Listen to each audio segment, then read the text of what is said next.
Halo, kita sering mendengar pertanyaan, hukum itu untuk siapa? Untuk manusia? Atau justru manusia yang dipaksa tunduk pada hukum? Filsafat hukum punya jawabannya.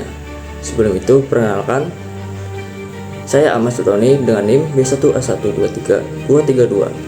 Baik, kita masuk ke pembahasannya. Mayoritas teori hukum, termasuk para pemikir Indonesia, sepakat bahwa hukum benar-benar untuk manusia. Menurut Prof. Sajid Toraharjo menegaskan bahwa hukum bukan institusi yang absolut, melainkan harus melayani manusia.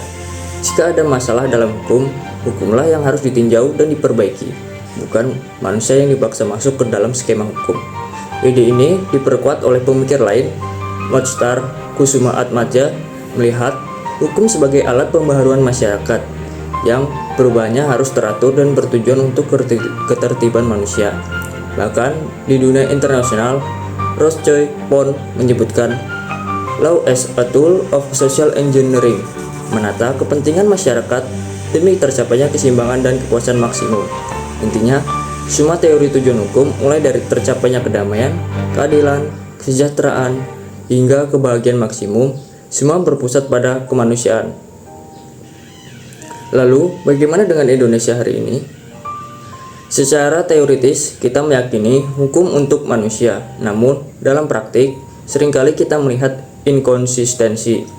Aparat penegak hukum menghadapi kondisi transisional, di mana banyak peraturan ketinggalan zaman atau saling kontradiktif. Disinilah gagasan hukum progresif menjadi relevan.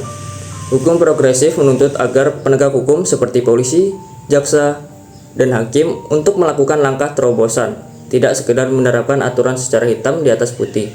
Mereka dituntut arif, visioner, dan kreatif untuk mencari keadilan dan kebenaran di tengah keterbatasan kaidah hukum. Paradigma hukum benar-benar untuk manusia hanya akan terwujud jika hukum yang dibuat oleh manusia ini mampu memanusiakan manusia. Ini adalah persoalan krusial yang harus dihadapi di Indonesia. Mari kita terus diskusikan apakah hukum hari ini sudah benar-benar melayani kebutuhan dan kepentingan kita sebagai manusia. Diskusi ini masih terbuka.